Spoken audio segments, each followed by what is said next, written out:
Los mitos. Un delicado equilibrio de poder entre las fuerzas del bien y del mal. A la mañana siguiente no había ninguna carta para Sofía en el buzón.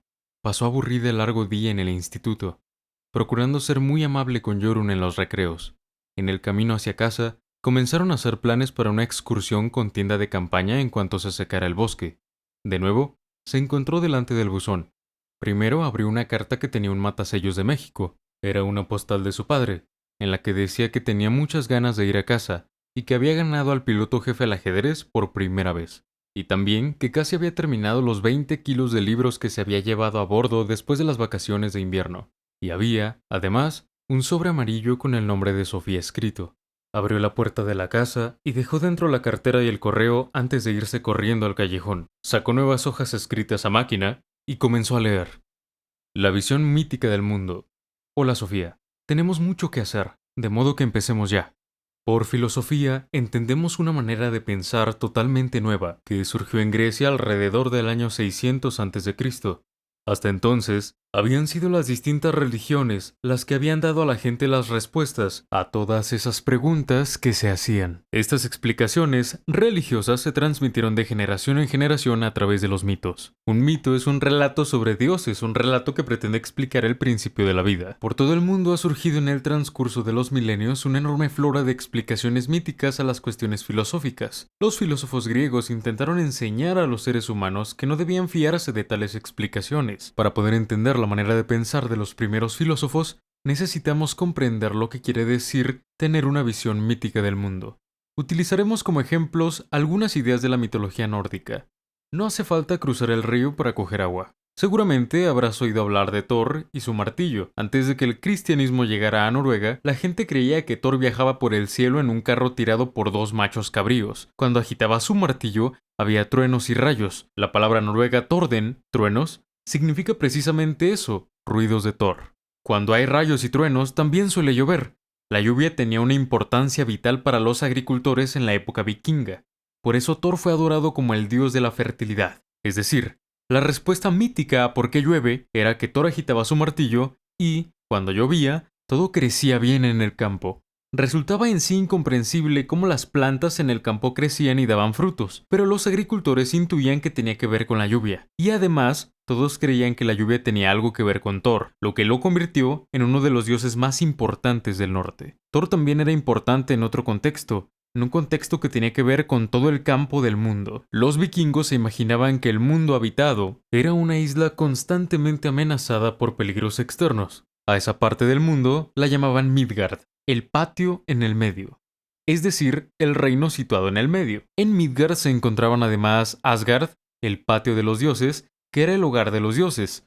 Fuera de Midgard estaba Utgard, el patio de fuera, es decir, el reino que se encontraba fuera. Aquí vivían los peligrosos trolls, los gigantes, que constantemente intentaban destruir el mundo mediante astutos trucos. A esos monstruos malvados se les suele llamar fuerzas del caos. Tanto en la religión nórdica como en la mayor parte de otras culturas, los seres humanos tenían la sensación de que había un delicado equilibrio de poder entre las fuerzas del bien y del mal. Los trolls podían destruir Midgard, raptando a la diosa de la fertilidad, Freya. Si lo lograban, en los campos no crecería nada y las mujeres no darían a luz. Por eso era tan importante que los dioses buenos pudieran mantenerlos en jaque. También en ese sentido, Thor jugaba un papel importante. Su martillo no solo traía la lluvia, sino también era un arma importante en la lucha contra las fuerzas peligrosas. El martillo le daba un poder casi ilimitado. Por ejemplo, podía echarlo tras los trolls y matarlos, y además no tenía que tener miedo de perderlo, porque funcionaba como un boomerang y siempre volvía a él. He aquí la explicación mítica de cómo se mantiene la naturaleza y cómo se libra una constante lucha entre el bien y el mal. Y esas explicaciones míticas eran precisamente las que los filósofos rechazaban. Pero no se trataba únicamente de explicaciones. La gente no podía quedarse sentada de brazos cruzados esperando a que interviniesen los dioses cuando amenazaban las desgracias, tales como las sequías o epidemias. Las personas tenían que tomar parte activa en la lucha contra el mal. Esta participación se llevaba a cabo mediante distintos actos religiosos o ritos.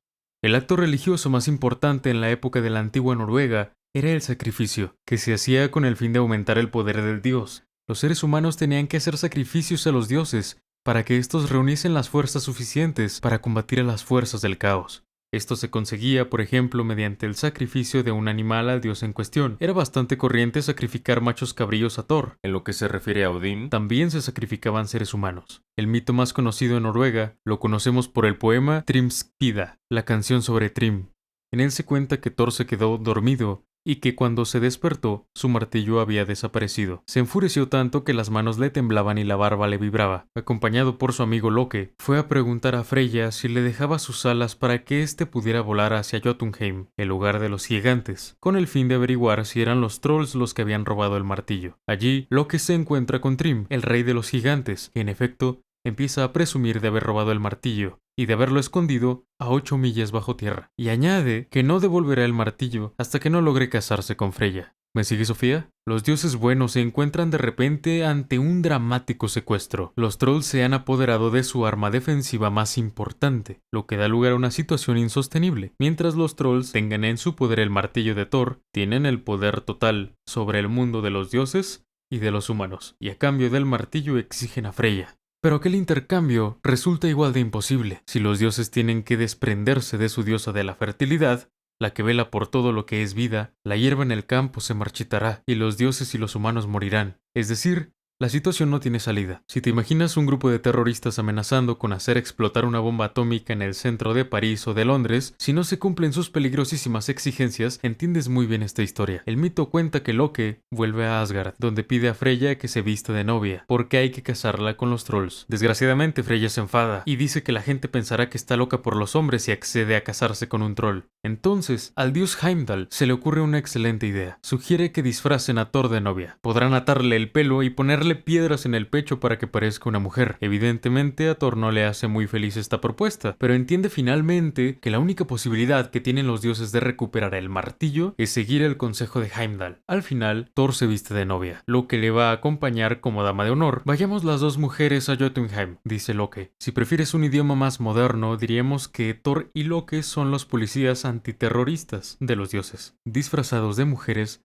deben meterse en el baluarte de los trolls para recuperar el martillo de Thor. En cuanto llegan a Jotunheim, los trolls empiezan los preparativos de la boda, pero durante la fiesta nupcial, la novia, es decir Thor, se come un buey entero y 8 salmones. También se bebe 3 barriles de cerveza. A Thrym le extraña, y los soldados del comando disfrazados están a punto de ser descubiertos. Pero Loke consigue escapar de la peligrosa situación. Dice que Freya no ha comido en 8 noches por la enorme ilusión que le hacía ir a Jotunheim. Thrym levanta el velo para besar a la novia, pero da un salto del susto al mirar dentro de los agudos ojos de Thor. También esta vez es Loke el que salva la situación. Dice que la novia no ha dormido en 8 noches por la enorme ilusión que le hacía la boda. Entonces Thrym ordena que se traiga el martillo y que se ponga sobre las piernas de la novia. Durante la ceremonia de la boda, se cuenta que Thor se echó a reír cuando le llevaron su martillo. Primero mató con él a Thrym y luego a toda la estirpe de los gigantes. Y así, el siniestro secuestro tuvo un final feliz. Una vez más, Thor, el batiriano, el James Bond de los dioses, había vencido las fuerzas del mal. Hasta ahí el propio mito, Sofía. ¿Pero qué significa en realidad? No creo que se haya inventado solo por gusto. Con este mito se pretende dar una explicación a algo. Ese algo podría ser lo siguiente. Cuando había sequías en el país, la gente necesitaba una explicación de por qué no llovía. ¿Sería acaso porque los dioses habían robado el martillo a Thor? El mito puede querer dar también una explicación a los cambios de estación del año. En invierno, la naturaleza muere porque el martillo de Thor está en Jotunheim, pero en primavera consigue recuperarlo. Así pues, el mito intenta dar a los seres humanos respuestas a algo que no entienden. Pero habría algo que explicar además del mito. A menudo, los seres humanos realizaron distintos actos religiosos relacionados con el mito. Podemos imaginarnos que la respuesta de los humanos a sequías o a malos años sería representar el drama que describía el mito. Quizá disfrazaban de novia a algún hombre del pueblo, con piedras en lugar de pechos, para recuperar el martillo que los trolls habían robado. De esta manera, los seres humanos podían contribuir a que lloviera y a que el grano creciera en el campo. Conocemos muchos ejemplos de otras partes del mundo en los que los seres humanos dramatizaban un mito de estaciones, con el fin de acelerar los procesos de la naturaleza. Solo hemos echado un brevísimo vistazo al mundo de la mitología nórdica. Existe un sinfín de mitos sobre Thor y Odín, Frey y Freya, Hoder y Balder, y muchísimos otros dioses. Ideas mitológicas de este tipo florecían por el mundo entero antes de que los filósofos comenzaran a hurgar en ellas. También los griegos tenían su visión mítica del mundo cuando surgió la primera filosofía. Durante siglos habían hablado de los dioses de generación en generación. En Grecia, los dioses se llamaban Zeus y Apolo, Hera y Atenea, Dionisio y Asclepio, Heracles y Hefesto, por nombrar algunos. Alrededor del año 700 a.C., gran parte de los mitos griegos fueron plasmados por escrito por Homero y Hesíodo. Con esto se creó una nueva situación. Al tener escritos los mitos, se hizo posible discutirlos. Los primeros filósofos griegos criticaron la mitología de Homero, solo porque los dioses se parecían mucho a los seres humanos, y porque eran igual de egoístas y de poco fiar que nosotros. Por primera vez, se dijo que quizá los mitos no fueran más que imaginaciones humanas. Encontramos un ejemplo de esta crítica de los mitos en el filósofo Genófanes, que nació en el 570 a.C. Los seres humanos se han creado dioses a su propia imagen, decía. Creen que los dioses han nacido y que tienen cuerpo, vestidos e idioma como nosotros. Los negros piensan que los dioses son negros y chatos, los tracios los imaginan rubios y con ojos azules. Incluso si los bueyes, caballos y leones hubiesen sabido pintar, habrían representado dioses con aspecto de bueyes, caballos y leones. Precisamente en esa época, los griegos fundaron una serie de ciudades-estado en Grecia y en las colonias griegas del sur de Italia y en Eurasia. En estos lugares los esclavos hacían todo el trabajo físico y los ciudadanos libres podían dedicar su tiempo a la política y a la vida cultural. En estos ambientes urbanos evolucionó la manera de pensar de la gente. Un solo individuo podía, por cuenta propia, plantear cuestiones sobre cómo debería organizarse la sociedad. De esta manera, el individuo también podía hacer preguntas filosóficas, sin tener que recurrir a los mitos heredados. Decimos que tuvo lugar una evolución de una manera de pensar mítica a un razonamiento basado en la experiencia y la razón. El objetivo de los primeros filósofos era buscar explicaciones naturales a los procesos de la naturaleza. Sofía dio vueltas por el amplio jardín. Intentó olvidarse de todo lo que había aprendido en el instituto. Especialmente importante era olvidarse de lo que había leído en los libros de ciencias naturales. Si se hubiera criado en ese jardín, sin saber nada sobre la naturaleza, ¿cómo habría vivido ella entonces la primavera? ¿Habría intentado inventar una especie de explicación a por qué de pronto un día comenzaba a llover? ¿Habría imaginado una especie de razonamiento de cómo desaparecía la nieve y el sol iba subiendo en el horizonte? Sí, de eso estaba totalmente segura, y empezó a inventar e imaginar. El invierno había sido como una garra congelada sobre el país, debido a que el malvado Muriat se había llevado presa a una fría cárcel a la hermosa princesa Síquita. Pero, una mañana, llegó el apuesto príncipe Bravato a rescatarla. Entonces, Síquita se puso tan contenta que empezó a bailar por los campos, cantando una canción que había compuesto mientras estaba en la fría cárcel. Entonces la tierra y los árboles se emocionaron tanto que la nieve se convirtió en lágrimas. Pero luego salió el sol y secó todas las lágrimas.